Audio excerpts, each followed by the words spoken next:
Yeah, I just had a question for you guys in regards to rating schematically the difference between our current defensive staff and the previous defensive staff. If you were to be able to give them a percentage of improvement over last year, and I was just going over figures, if we were to improve by just roughly 20% over points per game defensively, that would improve us to 9-3, 10-3 overall. How would you guys rate it? And remember, it's dynamic as well. So when you have the defense staying on the field as long as they're and just wearing themselves down, you're keeping your offense off the field, and you have Caleb or your quarterback or your team sitting on the bench. So it is a thing. Also, we teams firing and the offense is getting 3 and outs that the offense can feed on as well. So it's just more than just the yards. I'll go. I got my thoughts on this, Matt. You go first. Well, there's one detail I wanted to bring up on tonight's show, so I'm going to bring it up now. I saw earlier today from On3 Sports that USC had 30 departing transfers in this off-season cycle, between the end of the 2023 season and right now. And USC has had similarly large amounts of turnover in the previous 2 off seasons under Lincoln Riley. But what's different? The coaching staff, the defensive coaching staff. So, in previous years, there was the hope that just getting lots of guys out of the program and bringing new guys in, that exchange would freshen up and improve the program. But we all realized the defensive staff wasn't up to par. But now we have that same significant, extensive degree of roster turnover, but now you also have the defensive staff to come with it. So, count me among the people who think that, this defensive staff, it's going to provide a lot of added value to USC, and it's just a matter of, can attrition be managed? Is attrition not going to be a bloodbath? If USC gets reasonably fortunate with injuries, especially on the defensive line, that this team can really come together. So count me in among the people who think that this defensive staff is going to add a lot of value to USC just by being there and replacing what we had before, particularly Alex Grinch and Dante Williams. Yeah, and if you look at it, when USC is 100 and something in yards per play, which is a really good metric as well. The difference between being 100 in the hundreds and being in the 50s, which is, we've always talked about that thing. If we just had a mediocre, just a defense that's going to be run-of-the-mill defense, what could this offense do, right? And you're talking about what, a half a yard per play, a 3/4 yard per play over a whole game that you need to shave off that thing. I think that the scheme alone, because I won't do yards and I won't do points even. I'll say we literally saw guys not knowing what their assignments were. They're guys that didn't know where to line up. You know what I mean? What gap so to talk about, improving a percentage, whatever, I know we're going to have guys. I know we're going to have a scheme with the guys know what they're supposed to do. I know we have superior athletes. I said it before, I'll say it again. Our 22 against their 22, I'm going to take that all day long. Our coaching on both sides of the ball, I'm going to take that all day long as well. The question is going to be, once we get started, into October and into November, what does our depth look like? I mean, obviously it's football, injuries are injuries. People get hurt, people play injured, etc. But if we look like a mash unit out there, I don't care how great our offensive coaching staff is. I don't care how great our defensive coaching staff is. We are going to drop games that we aren't supposed to lose. Why? Because we aren't very deep. Caveat to that, I don't know how deep we are. I'm going off of what everyone else is saying, etc. I know that there's clearly some glaring issues, losing rakes the way we did at the 11th hour, losing God, how fast you forget names.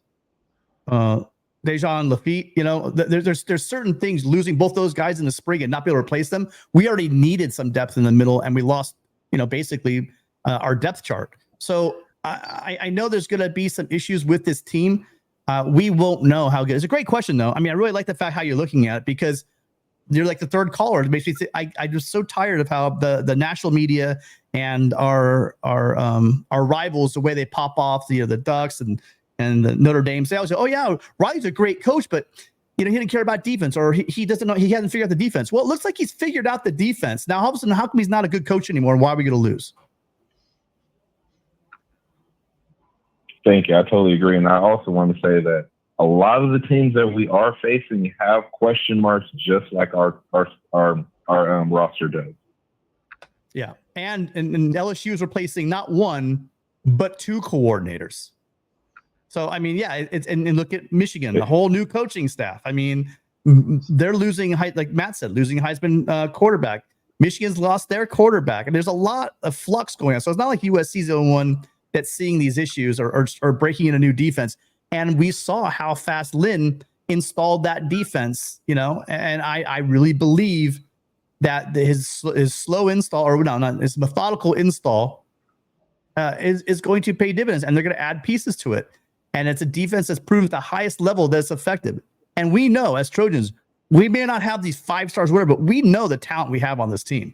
I mean, we are as talented. I'll take our 22. Is all I'm gonna say. But great call. Thank you so much for being here. Appreciate it. Very, very. You guys, these aren't just empty platitudes by Matt and myself. We really appreciate all of you guys being here, and the fact that some of you guys call in.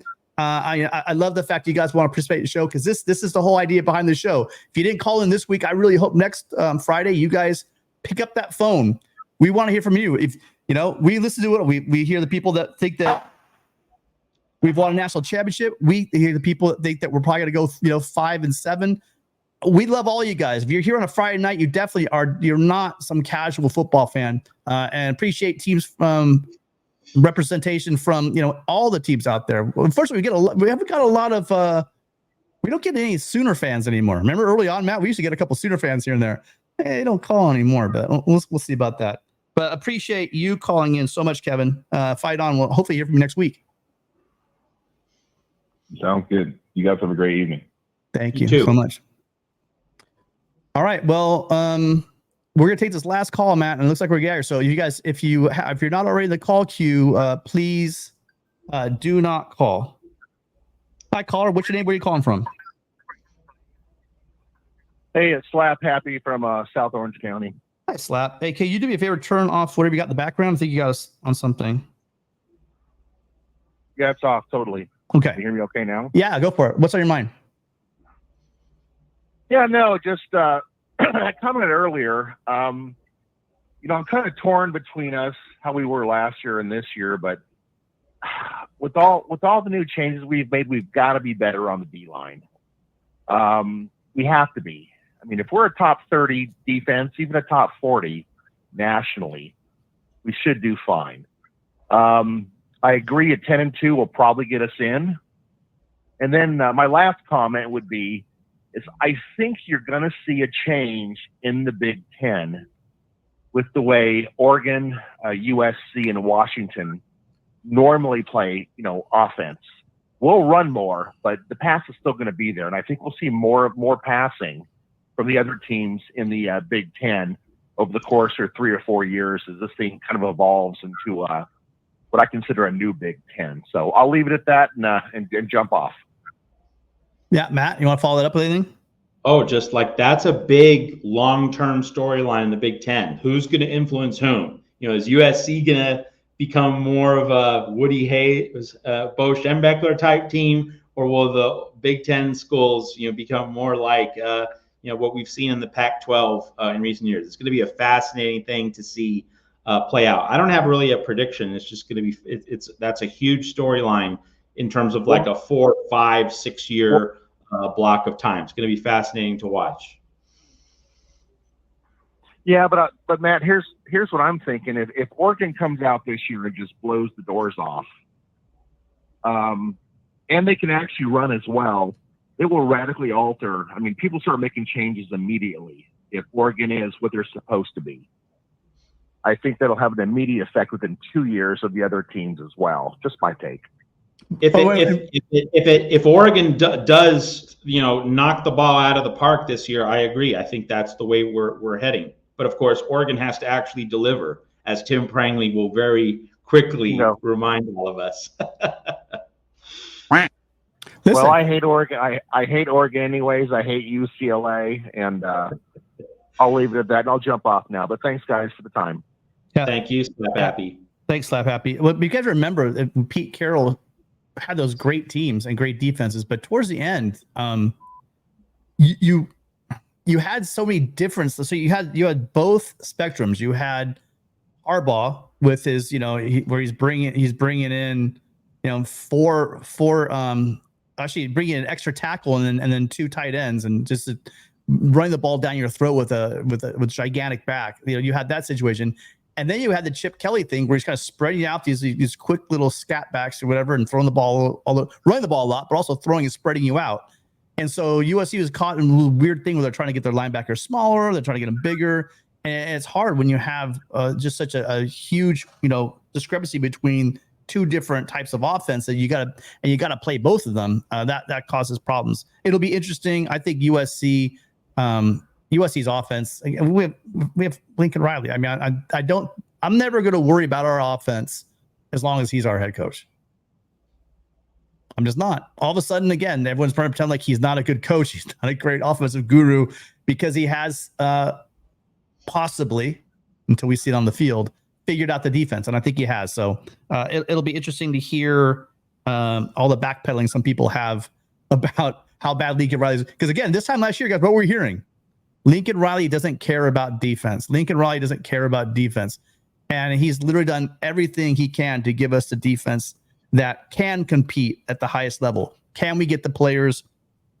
Can we get an NIL program that's consistently going to allow us to battle? And by the way, a question also, people talk about defensive line. At some point, we have to actually double down the fact that everyone's Coach Henny. We got to stop getting worried about the defensive line because you do have Sean Nua and Coach Henderson coaching those guys. And I know it's their first year, but I think that in itself, just a position, we're talking about Lynn the whole show, the position coaches that are coming in with Belk in the secondary, Lynn in the secondary, it's going to be a lot different, I believe. And Matt, you've been talking about for a while about, some of the position coaching for a while at Trojans Wire and on here. So it's going to be good to see these guys, these athletes, they are superior athletes. I don't care what star ranking they have, flying around the field, playing loose, attacking the ball, knowing what their assignments are with proper coaching. So for that, I'm excited.